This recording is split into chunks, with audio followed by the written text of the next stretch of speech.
हाँ नमस्कार, मैं एडवोकेट इम्तियाज़ बलोच। જે લોકો મારી ચેનલ સાથે જોડાયેલા છે તેઓ તો જાણે જ છે કે આપણી ચેનલમાં આપણે કાયદા સંબંધિત વિડીયો ઉપરાંત સરકારી યોજનાઓની માહિતી અને વિવિધ જાણકારી જે વિષય સામાન્ય નાગરિક માટે જાણવું જરૂરી છે એવા વિષય પર આપણે ચર્ચા કરતા હોઈએ છીએ અને મનોરંજનના પણ વિડીયો મૂકીએ છીએ। પણ આજે આપણે જે વિષય પસંદ કર્યો છે એ વિષય આપણા દેશના દરેક નાગરિકને સ્પર્શે છે। તમે સરકારી કચેરીમાં જતા હશો તો ક્યારેક એવું તમને થતું હશે કે સરકારી કર્મચારીઓની ગેરવર્તણૂક, ભ્રષ્ટાચાર કે કામચોરી અથવા જોહુકમી અને આવી તો મુશ્કેલી ઘણી બધી પડે છે। કર્મચારીઓ કેટલાક કર્મચારીઓના આવા વર્તનના લીધે સામાન્ય નાગરિકને અનેક પ્રકારની મુશ્કેલીનો સામનો કરવો પડે છે। તો હવે આપણે શું કરવું? એવા કર્મચારીઓ, બધા કર્મચારીઓ એક તો સરખા નથી હોતા, પણ કોઈ એવો કર્મચારી આપણે કામચોર કે ભ્રષ્ટાચારી ભટકાઈ જાય આપણને, તો આપણે શું કરવું? મૌન રહેવું? જોખમી આપણે એની તાબે થઈ જવું? ના, બિલકુલ નહીં। જો તમે ખોટી વાતનો વિરોધ નહીં કરો તો એ ખોટો વ્યક્તિ છે એની હિંમત વધતી જશે અને તમારી સાથે સાથે જે કોઈ એના ટચમાં જે લોકો આવશે એ બધા મુશ્કેલીનો એટલે કે એની જોખમીનો શિકાર બનશે। તો આપણે ક્યાં ફરિયાદ કરવી એ આપણો ટોપિકનો મૂળ મુદ્દો એ આ છે। તો પહેલાં આપણે સમજી લઈએ કે ગેરવર્તણૂક એટલે શું। ગેરવર્તણૂક એટલે કોઈ અધિકારી તમારી સાથે અસભ્ય વર્તન કરે, તમારી સાથે આપણે સૌરાષ્ટ્રની ભાષામાં કહીએ તો તોછડો જવાબ આપે, તો ઉદ્ધતાઈ વર્તન કરે અથવા અપમાન કરી નાખે અને કામમાં અનાવશ્યક વિલંબ કરે અથવા તો તમારી પાસે યેન કેન પ્રકારે લાંચ માંગે, તમને ધક્કા ખવડાવે અને તમને મજબૂર કરી દે કે તમે સામેથી એને પૂછો કે સાહેબ મારે તમને શું કાંઈ આપવાનું છે। આવું વાતાવરણ ઊભું કરી દેશે કેટલાક અધિકારીઓ અને કર્મચારીઓ। ત્યારબાદ એવું છે કે કેટલાક કર્મચારીઓ સત્તાનો દુરુપયોગ કરે છે, જે વસ્તુ એના અધિકારમાં જ નથી એવા ક્ષેત્રોમાં પણ તેઓ દખલગીરી કરે છે અને તમારા કામમાં રોડા ઉત્પન્ન કરે છે। તો હવે આવા અધિકારીઓ સામે કાર્યવાહી ક્યાં કરવી? હવે મુખ્ય વાત આપણે એ જ છે મુદ્દો આપણો કે આ ફરિયાદ ક્યાં કરવી, અને આ માટે કેટલીક મુખ્ય વ્યવસ્થાઓ છે જેના વિશે આજે આપણે ચર્ચા કરવાની છે અને ક્રમબદ્ધ રીતે હું તમને એ મુદ્દા અને સરળતાથી સમજાય તે ભાષામાં તમારી સાથે એ મુદ્દા પર હું ચર્ચા કરીશ। હવે પહેલું તો છે, જો તમે સરકારી અધિકારીની ગેરવર્તણૂક તથા કામચોરી વિશે ફરિયાદ કરવા માંગો છો તો તમે પબ્લિક ગ્રીવન્સ પોર્ટલ એટલે કે CPGRAMS પર જઈ શકો છો। આ ભારત સરકારનું એક ઓનલાઈન પ્લેટફોર્મ છે જ્યાં તમે સરકારી અધિકારીઓ વિરુદ્ધ ફરિયાદ અને ઓનલાઈન ફરિયાદ નોંધાવી શકો છો। આપણે છે વેબસાઇટ છે એક pgportal.com। એ પોર્ટલ પર તમે તમારું નામ, સરનામું અને વિગતો આપી કોઈપણ અધિકારીની ગેરવર્તણૂક અને ભ્રષ્ટાચાર અથવા કામચોરી વિશે ફરિયાદ કરી શકો છો।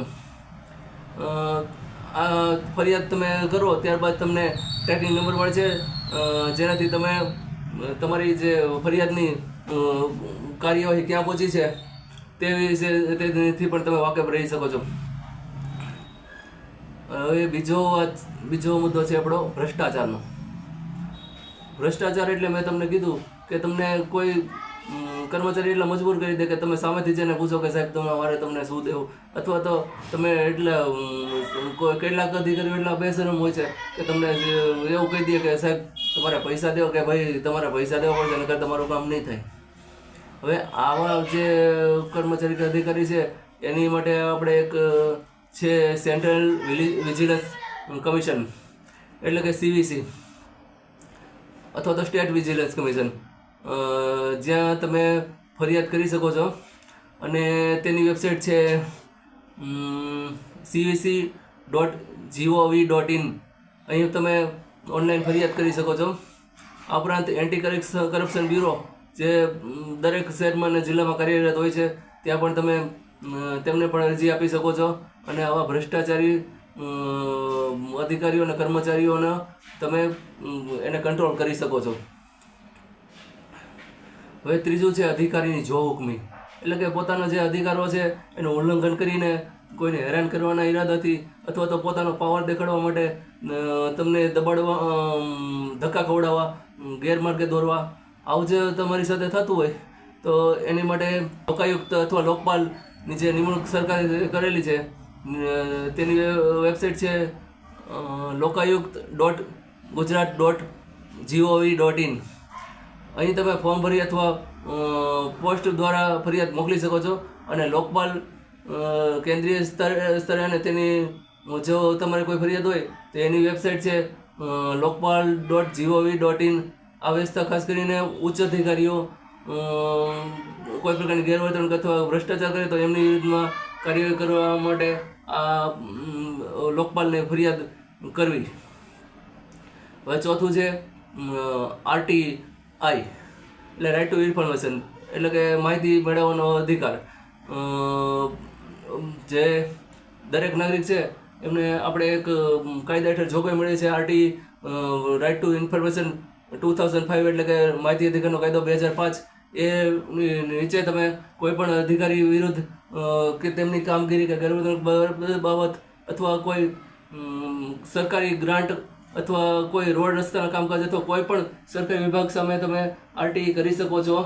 અને ગ્રાન્ટ કોઈ પણ જે સરકારી રકમ આવી છે તેનો કોઈ ગેરવ્યવહાર તો નથી થયો એ તમે સરળતાથી જાણી શકો. હવે મિત્રો, તમે કોઈ પણ ફરિયાદ કરો તો સૌથી પહેલાં તો તમારી પાસે શક્ય તેટલા વધુ પુરાવો, કોઈ કોલ રેકોર્ડિંગ, વિડીયો કે કોઈ દસ્તાવેજો એવા તમારી પાસે પ્રૂફ તરીકે રાખવા. અને જો ન હોય તો પણ તમે તમારી રજૂઆત કરી શકો છો. પણ જો આપણે અવાજ નહીં ઉઠાવીએ તો હેરાનગતિ આવા કર્મચારીઓની કે અધિકારીઓની વધતી જ જશે. એટલે એક જાગૃત નાગરિક તરીકે અને એક કાયદાના જાણકાર તરીકે હું આપ લોકો સુધી આ માહિતી પહોંચાડી છું. અને જો તમને કોઈ સમસ્યા જણાય, તમને ફરિયાદ કોઈ લખવા માંગતા હો કે કોઈ ઓનલાઈન ફરિયાદ કરવા માંગતા હો તો તમે મારો સંપર્ક કરો. મારો નંબર અહીંયા સ્ક્રીન પર આપેલો જ છે.